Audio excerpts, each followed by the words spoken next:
Welcome to This Explainer. Okay, today we are diving into a machine that completely shatters our understanding of extreme physics. We're talking about the McMurtry Pure. It's an electric hypercar that isn't just fast, it's actively rewriting the entire rulebook on what a four-wheeled vehicle can physically do on tarmac. So let's figure out how it makes the impossible, well, possible. You know, Ollie Marriage over at BBC Top Gear actually called driving this car, quote, almost an out-of-body experience because nothing else is able to do what this does. And we aren't just talking about a car with a massive amount of horsepower here. We're looking at a genuinely otherworldly engineering mystery.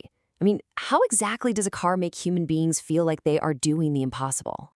Well, the answer starts to reveal itself in the numbers, 55.9.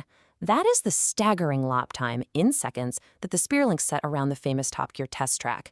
To put that kind of speed into perspective, it completely obliterated a 21-year-old lap record held by a 2004 Renault Formula One racing car. Beating an actual F1 car by over 3 seconds, that is an engineering leap that simply shouldn't happen. But wait, they didn't stop there.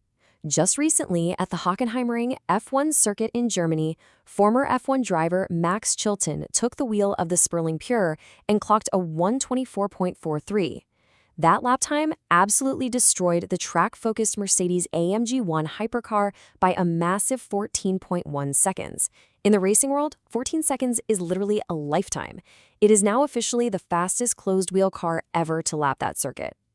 And if you want to talk about off-the-line performance, it is just as brutal. We are talking a 0 to 60 time of 1.55 seconds. Now sure, it has 1,000 brake horsepower, but power alone doesn't give you that kind of mind-bending acceleration or cornering speed. It's relying on a secret weapon. Section 1. The traditional aero bottleneck. All right, so here's the deal. Traditional cars rely on passive aerodynamics, big wings and diffusers. They have to go extremely fast to let the rushing air push the car down into the track, which means the slower they go, the less grip they have.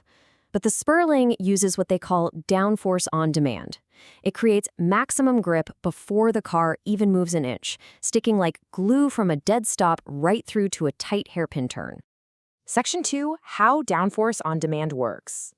So how do they actually pull this off? First, a specialized skirt drops down to literally seal the floor of the car to the tarmac. Second, twin centrifugal fans inside the car spool up to an astonishing 23,000 RPM. And finally, the air is aggressively sucked from underneath through filters and blasted right out the back. The sheer velocity of that expelled air makes the whole setup sound exactly like an F-18 fighter jet taking off. This patented downforce on demand system essentially acts like a giant vacuum cleaner, pulling the car down onto the road. And notice it uses twin fans. That is absolutely crucial for built-in redundancy.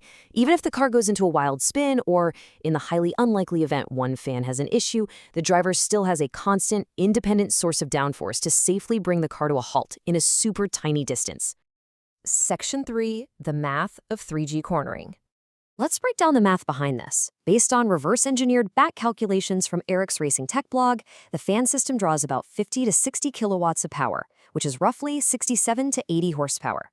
That power is applied to, well, actually, it's focused onto, an effective underfloor area of just 1.5 square meters. That generates an intense vacuum pressure of nearly 1.9 psi.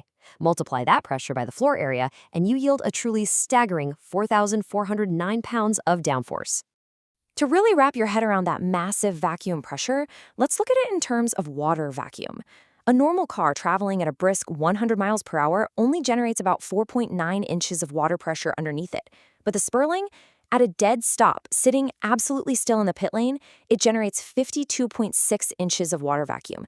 That is over 10 times the aerodynamic pressure of a normal car moving at highway speeds. And this is where the physics just get totally mind-bending. The peak downforce is over 4,400 pounds, right? But the ultralight carbon fiber vehicle itself only weighs about 2,980 pounds. Because that suction force is significantly heavier than the car itself, McMurtry was actually able to rig up a prototype and literally drive it completely upside down. No joke. Because this mechanism pins the car to the tarmac so aggressively, it entirely rewrites the limits of grip.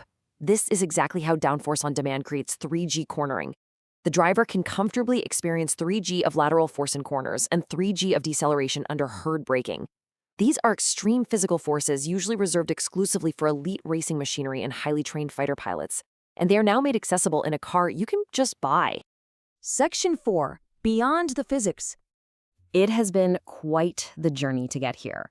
From setting jaw-dropping prototype records at the Goodwood Hill Climb back in 2022 to that insane Top Gear record in 2025, McMurtry has now fully revealed the final production Sperling Pure for 2026. And impressively, 95% of the components on the production model are entirely new compared to those early record-setting prototypes. The whole focus for the production model was making it highly usable for the owner. They've upgraded it to a massive 100 kilowatt-hour Molicel battery for much longer track sessions. They redesigned the carbon fiber monocoque to make the cabin a bit roomier.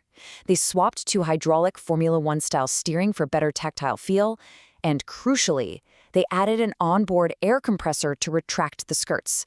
That means you no longer need to lug around an external air bottle in the pit lane just to move the car. All of this plug-and-play track dominance, wrapped up in a bespoke package running off-the-shelf Michelin slicks, starts at around $1.3 million, or roughly 995,000 British pounds. Now, that's a steep entry price, absolutely, but it's ushering in a completely new era for private track day enthusiasts who want to experience true Formula One level forces on their own terms. Which leaves us with a truly provocative question to think about. With downforce on demand generating 4,400 pounds of instant grip and allowing for impossible cornering speeds without relying on massive wings, has traditional high-speed aerodynamics finally become obsolete? Are we looking at the ultimate future of motorsport right here?